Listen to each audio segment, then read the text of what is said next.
خۆش بسپاسەکەم. باشی ئێستا وەختەیە ئەو ڕۆژە شەو بوو تەلەفۆنم کرد گوت کاتم نییە. بەڵێ کێ قسێکە؟ من ناوم وەڵام من ڕۆژنامە نووسێکم ناوم قادر نادرا. بەڵێ فەرموو. کاک لە دووسێ پرسیارمان هەبوو ئەگەر جوابمان دەیە سوپاس دەکەم. وەڵڵاهی کاکەم هیچ ئێستا لە کۆبوونەوەم کاک رەزوان بەڕاستی دوایی من تااقەتیشم لێ مقابلات و شیوا بم. بەس تو کاک لە تیڤ خۆت هەڵبژاردیە لۆ پۆستەکی زۆر گەورە و کاریگەر دۆسیەکی هەستیار. خۆ منتقە بڵێ ناتوانم جواب بدەمەوە. من ئەو شتانەی کە خۆ بمەوێ بڵاوێکەمەوە. بەس کاک ئاخر کۆمەڵێک تۆمەت لەسەر تو هەیە ئەو تۆمەتانە خەتەرە مەسەلەن تۆ خانیەکەت لە ئەوە هەیە لە لەندەن هەیە ئەڵێن ئەوە بە پارەی یعنی کاسبی پەیدا نەکرایە خانیەکرد لە بەغدا هەیە ئەڵێن تۆ بۆ ناچی تۆ سوحفینیت با تۆ سوحفینیت تۆ حەقە خۆ بچی تاقی بکەیت ئەی باشەوە کەی کراوە بەچی کراوە و چۆن کراوە تێگەشی ئیشی سوحفی ئیشی من نییە جواب بمەوە. بەس کاگراتیڤەدی ئەو خانەی لە بەغدا فرۆشتۆ یان ئەوەتە بەکرێت داوە بە سەفارەتی کوێت. ئەوەش بزانە کەی کڕیومە بە چەند کڕیومە سەکانی چۆنە لەکۆ کراوە لە وەزارەتی مالیە کراوە پارەکەی کەیراوە بە ئیجار ئێرە بە قستی. بەس کاک لە تیڤ ینی چۆنە درابەت و نەدرا بە خەڵکی تر یعنی بنمونە نەخێر بە هەموو کەسێک گرا یعلان کرا بە مەزاد بوو. بە چەندت کڕی کاک لە تیڤ چکۆ عێراق جدایە ئەوەی بەریتانیا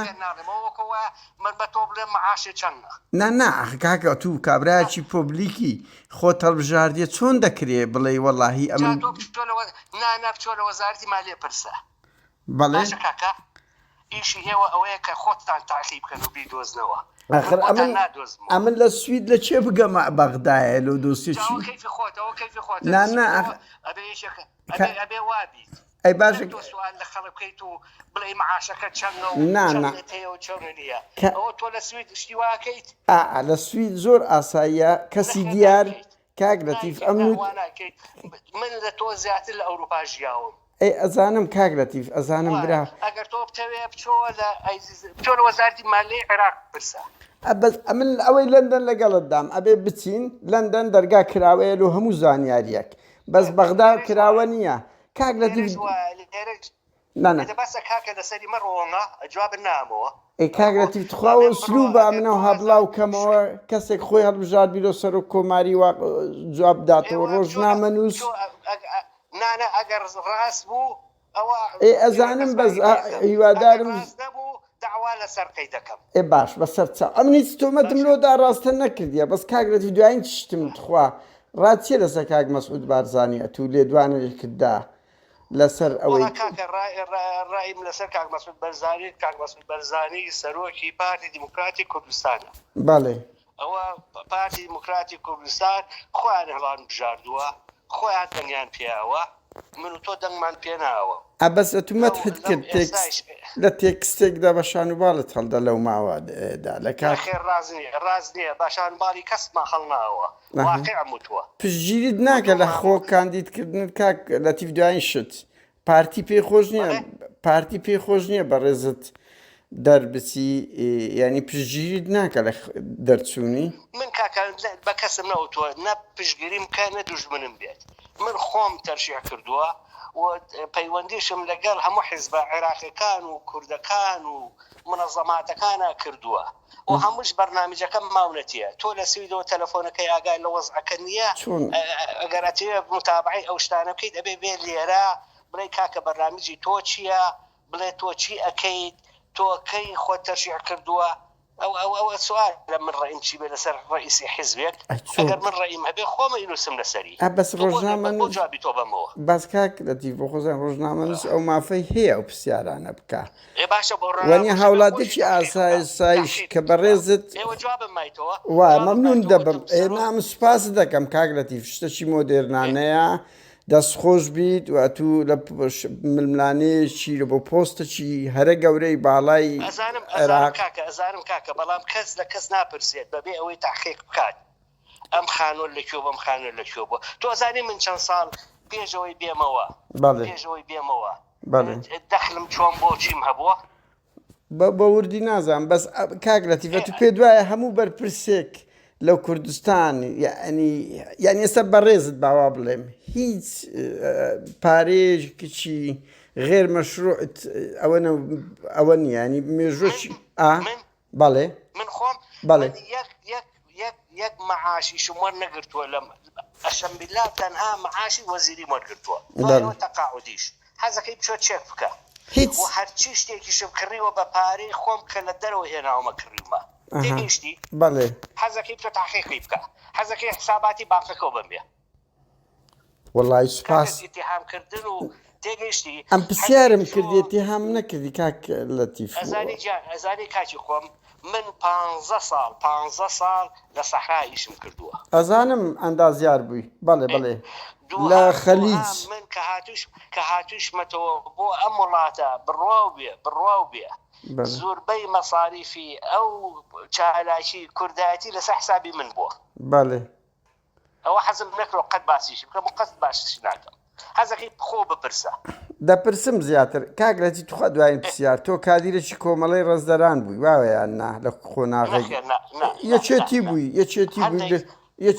بەڵێ لە ئەوە ڕۆژەوە یەکێتی بوو خەباتان بۆ سیستەمەکی دژە بنەماڵەیی کردیە وایە نا ینی من ئێساژە و خەباتەیەکەم نەک بۆ دژە ماڵەیی خەبا دەکەم ئەبێ هەموو ئەندامێک هەموو کەسێک کە مەسئولێت وەرەگرێت ئەبێ بە ئینتیخاباتێکی دیموکراتی هەڵببژێرێت ئەی ڕێت چی ئێستا نەک پارتی یەکێتی و هەموو حزبەکانی بکە هەمان سیستەمی بنەماڵەییان هەیە ئەجا کاکەوە حیزبەکان هەڵیان بژاردون خۆمان هەڵم نەبژارد هاوژینەکەی تو مەسەلەن خەزورانت مەسەلەن ماڵی کاقوبادە کاک پاڤێلە کاک لاهورە هەموویان ئێستا لە پلەی باڵای دەسەڵاتن و هەموو هاوزاوە مۆزوعەکە و گۆڕی تۆ من باسی خەڵک بکەم کاکە تۆ بۆ ناک تۆ کادیرە چیە کاک لەتیف من ئەڵێم من هەڵم نەبژاردون یعنی تو دژی سیستەمی بە بنەماڵەبوونی هەموو حزبێکی نانە من پێم وتی من دژی هیچ ئەگەر یەکێک گەفاعەتی هەبێت و قابلێتی هەبێت و هەڵ ببژێرێت وەڵات پیرۆزبایی لێت بێگومان بەڵام من دژی ئەوەم کەوا لەبەر ئەوەی یەکێک کوڕی یەکێکە ئەگەر هەڵ نەبژێرێت ئەشەمبیلا دژایەتێکم بەڵام ئەگەر هەڵبژێراوە دەسەڵاتم چییە وای بەزە تو پێ دوایە سەبەبی چیانێ کوڕی هەموو بنەماڵەکان نەگلێچێتی پارتی لە گۆڕانیش ئێستا کوڕی کاگنە شیروانی لە حزبی ئیسلامی تۆ ڕاوەسە تۆ جۆ بگرە ئەخریکە بێ بە نەخۆشیێک لە عالەمە بە تایبەتی لە وڵاتەکانی شەرقی ئەوسەتە وایە هەر لە عێراق نییە لە بەغاش چۆ کوڕە مەسئولەکان چۆنن تێگەیشتی بچۆ لە تورکیاش زاوا و کوڕەکانی و نزیکەکانی چی لێ هاتووە لە وڵاتە عەرەبیەکانەوە هەر باسی ناکرێت جا بەڕاستی ئەوە مەرحەلەیە کە پیا ئەڕۆین ئێمە ئەبێ ئەو کەسانەی کە هینن ئەبێ هەوڵ بن ئێستا من کوڕی خۆم یەکێک تەدەخولی سیاست ناکات ئەی ئەڵێن ناشیانەوێت بەرپرسی کورتساتن کاک لەتیف بە چه حەقی کاکەوە کورسان ناحەیەکی فەنیە ئەوە سیاست نییە کوڕەکەی من 6 ساڵ لە جامیعەی بەریتانیا کۆمیونیکیشنی خۆمەوە و میدیای خۆمەوە بەڵێ بۆ ناچی تۆ چەند ساڵ خۆموتت خوا بەڵێ من دەرچووی زانکۆم من دەرچووی زانکۆم کاک لەتیف ئەزانم قەیناکە بەڵام لە میدیا چەندە خۆمەوە وەڵایی کەم خوێندووە بەس دەورەم دیوە لە جامیعەی برایتن لە بەریتانیا 6 ساڵی خۆمەوە دوو هەمە و ئیشی هەبوو لە لەندەن نەیەویست بێتەوە وتیان هەرەوە و یارمەتی کورسات بە بەس پێ دوایە کاک لەتیف کەسێکی مکافئتر نەبوو لە کوڕەکەی ئێوە لە کوردستان لە ناو یەکێتی نیشتیمانی کوردستان خەڵکی تر نەبووە مؤسسەکە داوایان لەو کرد یعنی قەزم کاک لەتیف کاکە ئەمن بە ئەوە نەبم سوپاس دەکەم کە وەڵامت داوە بە ڕێزەوە ئەمن زۆر سوپاس دەکەم ئەزیەتت نادەمە من تخاکر لێکم من صحفی برادەرمە هەمیانم خۆشەوێت ئێساش نییە من لە شەستەکانەوە برادری صحفیم هەیە حەزەکەی بچۆ لە جەریدەی تایمز پرسە لە جەریدەی گاردیان پرسە لە جەریدەکانی تر پرسە لە مڵەزەماتەکانی تر پرسە هەمیان بە پێی توانە یارمەتی ماون کە ئێمە لەژێر ڕژێمی شابووین لەژێر ڕەشێمی شابووین بڕوا بێ زۆربەی معلوماتەکان کە هات من تەوزیعمە کرد بۆ یاڵام ومن یەکێک بووم لەو کەسانە کە یەکەم جار باسی هەڵەبجەیشم بڵاو کردێتەوە بەڵێ بەڵام چکاتان لێ یەکەم ئێوە پێش ئەوەی شتێک بنووسن تحقیقێ بکەن زۆر ئاسانە تحقیقکردنتان لە کەسەکە خۆی لە ئەوروپای وایە لەگەڵ زۆرم پێخۆشە ئەگەر دزیم کردووە بڕوا بێ بچۆ بڵاوی کردەوە بەڵام لە عینی وەختیشە لە عینی وەشە ئێسا من پێش ئەوەی بێمەوە بۆ عێراق من لە نەوەکانەوە دووسێ خانوم هەبوو لە لەندەن ئەزانم ئەندازیار بووی لە خەلیج لە مەسەلەی نەوت ئەوەی ئەم بزانم ئەندازیار بووم تۆ ڕاستی پێ بڵێم ئەخچاوی ئەوانش بازەی تۆ لە خۆتەوە تۆ ئازانی هەرچی شتێک خۆت زانی تەواوە من ئەلێمەوەم زانیوە بەڵێ ڕاوەستێ ئەوەجاریشم کردووە لەگەڵ شەریکەیەکی بەریتانی کە وەختی خۆی سعری نەوت بەرزبەوە لە خەلیج بەڵێ تێگەشتی ئەو وەختە بەڕاستی شەریکاتی بەریتانی و ئەوروپیەکان گویان نایە مەعاشی چەند مهمەوە بوو مهندسیان دەستکەوێت بەتێگەر مهندسێک شەهادەیەک بەرزی هەبێت گویان نایە چەند مەعاشی بەنێ جگەر لەوە دوای ئەوە من چەندەها ساڵ لەگەڵ ئومەی متحیدە ئیشم کردووە لەگەڵ بانکی دەولی ئیشم کردووە تێگەشتی بەخۆڕایی ئیشم نەکردووە نانا ئەزانم لەو نقطەیە بەس کاک لەتیف ئەو مەسلەی ئەوەی حکوومەتی عێراق و خانیەک لە خانیەکان قەس کە داوتانە بە سەفارەتی کوێت وا بزانم ئەوە جێگای پرسیارە چاوە لێبێ کە وەختێک لە زمانی برێمەرا بوو بەڵێ زمانی برێمەر بوو من قاغەزم بۆ نووسی وتم ئەم خانووە تەعمیرەکەم و ئەچمە ناوی لەیرا بوو قەسف کرابوو بەڵێ وتي موافقين امزاي خويش وبامزاي اياد علاويش بله تيجيشتي من خانوكي خوم ياب يعني مل قادسي يام بيشك لجاتي بوي يكي تبتابر شي من امت خاروم شاكردو شو مناوي بله اول جار كريمه هذا كيف شو تدقيق كل وزارتي موارد مائيه كريمه دعائي حكومه العراق اعلاني كواچن خانوك نكل لو اوا چەندەها خانوو بفرۆشێت بکات میزانیان پێویست بوو من چوم کڕیم وتیان ئەبێ لە سا مەبلەغێک لە پێشەوە بیت ئەو مەبلەغە شەمبیلا لە برادێکم قەرز کرد دوایی یامەوە تێگەیشتی مەبلەغێک بیت دوایی بۆیان کردووی بە قستی نازانم بووە ئەزانم کراوە بە قستی 20 ساڵ ئەبێ هەموو ساڵێک تۆ قستەکان بیت منیش بەڕاستی بۆی حەز ناکەم بڵاویتیتەوە کاک لەتیف ئەو قەتعە بڵاو نەکەمەوەیان هەمووی ئەخرە من پێ دەڵێم ڕۆژنامە نووسم کاک لەتیف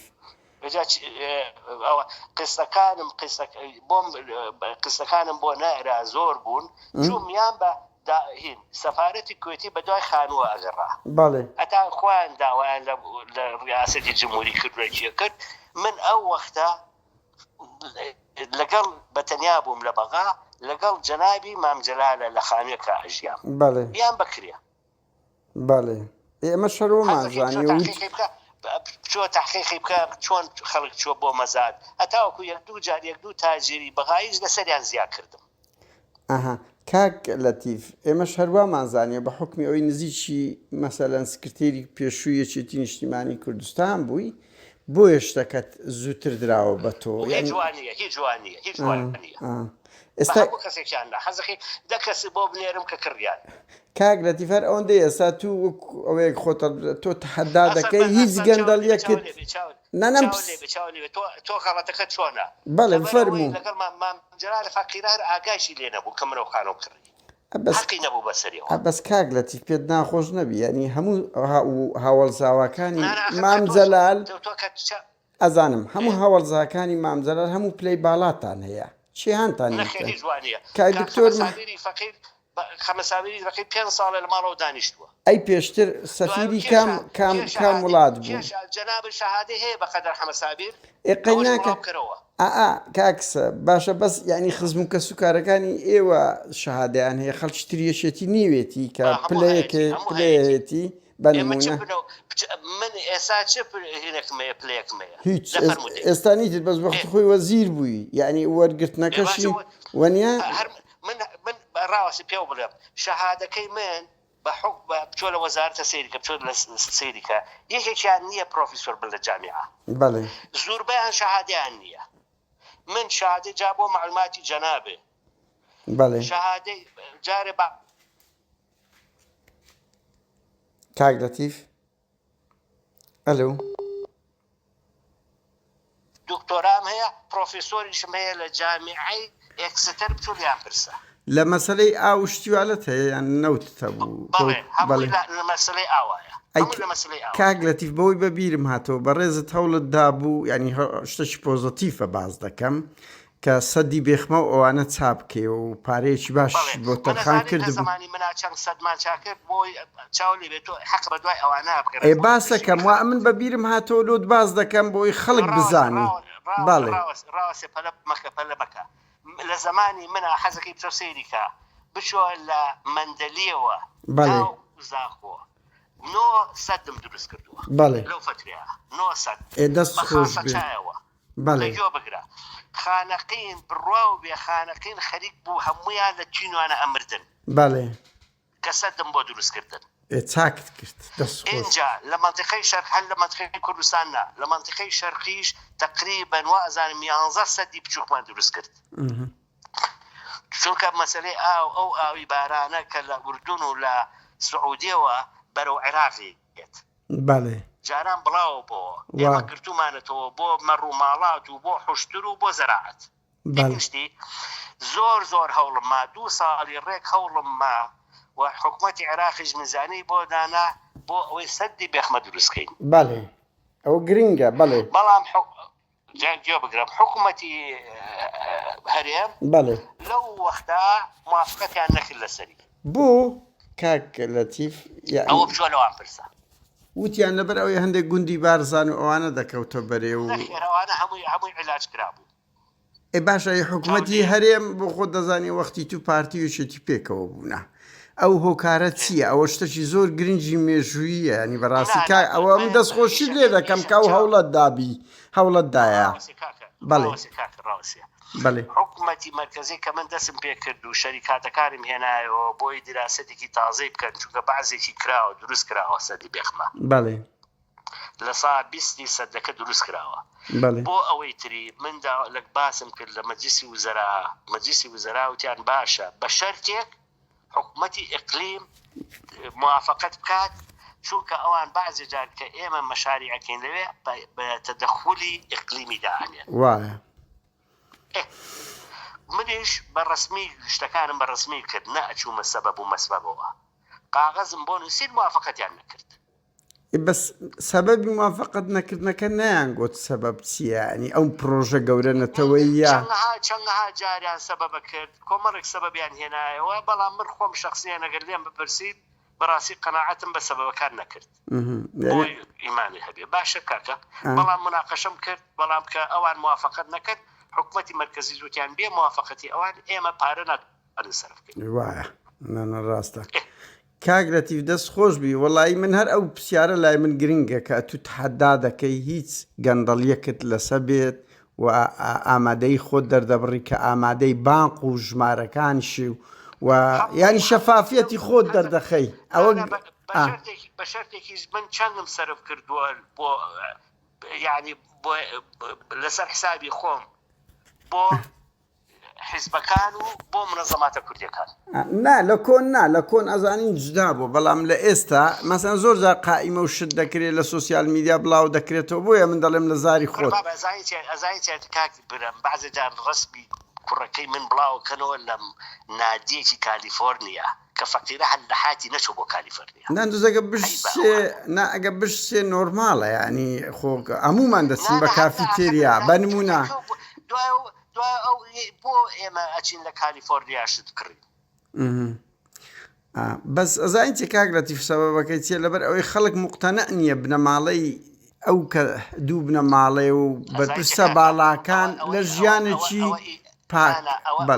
من زۆر لەگەڵتام ئەبێت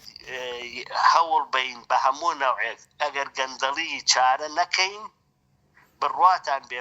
مجتەماعەکەمان مستەقبەلی نییە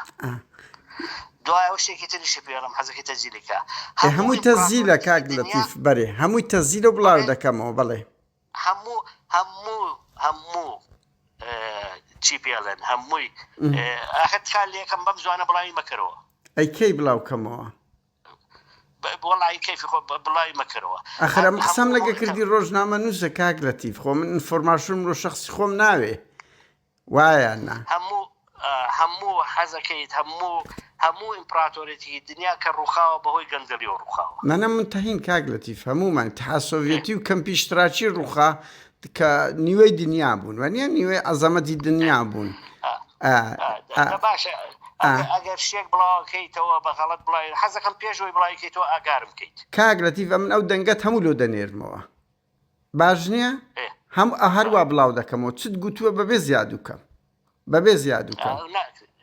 دوام تۆ ئەگەرەتەوێ بەڕاستی لەسەرێکێک بنووسی لەسەر گەندەڵی نە دەنگەکە بڵاو دەکەمەوە من تحقیقی بکەیت کاک لەتیف ئەم پرسیارم لێت کرد هیچ تۆمەتم ئاراستە نەکردی و لە کوردستان و عێراق بەداخەوە کاک لەتیف شەفاف نییە وەکو ئەوروپا لە ئەوروپا هەمومان دەژین ئێستا ئەمن چەند پارە وەرەگرم دەخلی مانگانەم چەندە خانیم بە چەند کڕیە کوم کڕیە هەمووی دیارە بەس لە کوردستان و عێراق ئەوشتان نییە ئەبێ ئەوە بکەیت ئەبێ من هەموو ساڵێک وانە ڕێدویس تەقدیمەکەم وانی هەمومان بەس لە کوردستان و عێراق ئەو شتانە نییە کاک لەتیف بەڵام من هێشتان هەر ئەوارە تەقدیمەکەم بۆ ئەو حساباتی چونکە من تا ئێسا مقیمی لەندەنم بەڵێ ئەبێ هەموو شتێکم هەبێت ئاگاریەکەم وایە تحقیقەکە باش نانە منتەهیندەوەی هەردووکمانەوەی لە ڕووی قانونیوە تو ئەگەر هەر شتێک هەبێت دەخلێکت هەبێت لە ئیلەندەنیشەوە بگری ئەبێ باجیدا بنەی وەنیە هەمومان وانە خۆ من حەزەکەم زۆر حەزەکەم ئەو شتانی خۆزگار لە هەموو کەسێکمانە پرسی ئەمەی لەکوێوە بوو وەڵای ئێمەش بەو نیازە پەیوەندیمان بە تو کردێ کاک لەتیف ئەو هەڵ پەیوەندی بە بەرپرسەکان و بەو زمانە نەرم و دیبلۆماسیەش گفتوگۆ دەکەین دوور لە تەشیر دەمانەوێت بگەینە حەقیقەت چکول بەڵام لەگەر هەر یەکە قسە دەکەی ئەڵێ من هیچم نییە مێژوم پاکە بێم نەتم نابێ کاکە نابێ بڵێ هیچم نییە نان لە ڕوان گەندەڵی بەڵێ بەڵام ئێوە ئەبێ حەقە بۆی حەقایقەکان بدۆزنەوە نەک ئیتیهامات خەڵکن بەس کاک لەتیف وەکو گوتم یعنی ئێستا بێمە کوردستان بە هەر بەرپرسێکی باڵای بدەم ئەڵێ هیچم نییە ڕاست دەکە زۆر جیان شتەکانیان مەشار بە ناوی خەڵکی تر کردیا یعنی ئێستا بنمونە بڵێم ئێستا بە هەر بەرپرسێکی باڵایەکێتی برێ ئەڵێ هیچم نییە بە کاک پاڤێل بڵێ ئەڵێ هیچم نییە من مێژوم پاکە بە ئەزانم ینی سەدام چی کاک لەتیف سەدام چیمیایی کردبوو لەگە عەلی ئەسەمەجیدی ئەنفالی کوردیان کردیان گوت هیچمان نەکردیە هیچ بەرپرسێک نایە بڵێ ئەرێ وەڵا من ئەو تاوانم کردیە ئەو شتم کردیە وەنیە ئەوە تەبیعەتی ئەم سیاسەتی ئەم ناوچەیە بەڵێ دەزانم ئەزانم شەریکەکەی کە ئیشم لێ کردو و بچی بۆ باقەکانیش بۆی حساباتەکانی بەدێ نانە کاک لەتیف یعنی بەخۆزانیا من لە سویدم قسە قورسە لە شەرق و ئەوانە بەڵام کێشە ینی هیچ زۆر زاری وایە هەندێک ملک و ماڵەکان بە ناوی بەرپرسەکان نیە بە ناوی چاردەوروبەریانە یعنی نەخێر من ئەوەی کە هەم بێ بە ناوی خۆمانەوەیە بەڵێ ئی هاوژینەکەشت ئیشاناسخانیش ینی ئەو شتان چکو هاوژینەکەش لە ڕووی هەم پلەی سیاسی بەرزی هەیە لەژێر چاودێری ڕۆژنامە نووسیە هەم هاوژینی بەڕێزیشتە بە خۆ دەزانی ژیانی بەرپرس هیچی پریڤات نییە چاوە لێبێ شاناز نە ئەرزی بەناوەیە بەڵێ نە خانووی بەناوەیە نە شوقەی بەناوەیە تێگەیشتی و هیچیشی نەکڕیوە و دەست لێکۆت ئەوەی کە کڕیمانە بە شەراکەت کڕیمانە وەکو عائیلەیەک بەڵێ خۆ دەزانی لە ئەوروپا تۆگە لە ئەوروپا بژی خانوویگە کڕی بە ناوی ژن و مێردەوە تەسجیلەکەن وایە وەڕاستە نەڕاستە من پرسیارە دەکەم دەڵێم هاوژینەکە چکو هەم هاوژینەکەت پلەی سیاسی هەیە هەم ژیانی بەرپرس هیچی پریڤات نییە قابلی گفتوگۆیە لەسەر هەر لەو ڕوانگەەوە پرسیارم کرد ئەگەنا من پرسیار هەبێت دەبێت لە شانازخان بکەم دوایەوە بەنسبە شانازەوە تازە نییە کە پلەی سیاسی هەیە بەس شاناز خۆیان لە ماڵێکی خەباتکردن بەڵێ تاریخی مامۆسابرایم مەشهورە تاریخی خزم و کەس و کارەکانیان هەموو مەشهورن لە وەختێکی ئەوان سیاسەتیان نەکردووە کە کوردستان ئیقلیمی بێت و هەرێمی بێت هەمووی بۆ بە خەبات کردوانە بە هیلاکبوون کردوانە ئەزانم گەشتی مامجەلال چەندەها ساڵی لەو شاخ و ئەشکەوتانە بەجێ بردووە بەس شاناز شاناز لەوانەوە فێر بووە شاناز لە هەرێمی کوردستانەوە فێر نەبووە بەس شاناز علاقەی بەو شتانەوە نەبووە بەس کاک لەتیڤ یعنی ئەگەر پووری قوبات تاالبانی و کاک باڤێل و کاقوباد و ئەوانە نەبووە پێ دوای بگەشت بە ئەو پلەیە بەو حەجمەیە و زیاتر بگەشتایە بەهۆی ئەوانەوە کەم کراوەتەوە ئەی پێ دوایە ینی خەڵکی تر بتوانێت ئەو پلەی ئەو وەختی خۆی پلەی بەرزتر بووە کە پێش ئەوەی قوبادیش و بافڵیش و ئەمریش و زەید مەنسەبیان هەبێت ئەزانم مەسوولی ئەوروپا بوو بەس کاک لەتیڤ پێ دوایە ئافرەتەشکەی بەتوانە نەبووە بە قەدی شانازخان کە هەمان پلەی هەبیت زۆریان هەیە نانایانی لە ناو یەکێتی نەک نە بنەماڵەی تاالبانی و بنەماڵەی کۆس کورد و برای مەحمەد یعنی پێ دوایە جگەل لەوانەشتایەتی بۆ ناگەنە ئەو پلە باڵایانە زۆریان گەیشتون وەکو چێت نائیبەی پەرلەمان کێیە نائیبەت جودایە لەگەر ئەوەی مەسەن شارێکی کاریگەری وەکو سلێمانی بەدەستە ڕئیسی پەرلەمان کێیە نائیبیان سەرۆکی پەرلەمان مەبەستە سەرۆکی پەرلەمان کێیە باش بەس ئەوە هەیە بەس بڕوا بکە سڵاحیەتی بەقەت شانازخان نییە جاوەتەوە ئینتاجی خۆتە تۆ دیوتە کاکە سەلاحەتەکەی چۆن مەکارێنیە من نازام کە قسەی کردووە ئەوەی ئیتیهامەکانێ دانا بەس کاک لەتیڤ ئەمە منتەهین لەوەی کە کاریگەری یعنی ئێستا کاک باڤێل لە پڕەکات بوو بە سکرتێر و هەڵبژێردرا وەنیە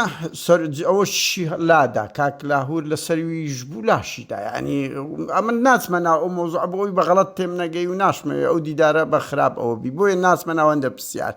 بەس بۆ خۆت باش لە من باش دەزانی ئەوانەی ئەو بنەماڵانە دەسەڵاتیشیان نەبێ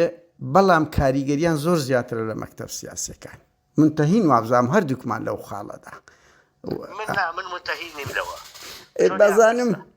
باشە کاک سیاسی پرسە هەلە خۆتەوە هین مەکە وەعەف مایە وەعەف وەعز نییە کاک لەتیڤ دەزانیت چیە ئێمە دیمانە کاک پاڤێل لەسەروی هەموو بڕیارێک بە کەیف خۆی مەکتەب سیاسی و سەرکردایەتی دانایە ئەوە لە سڵاحیەتی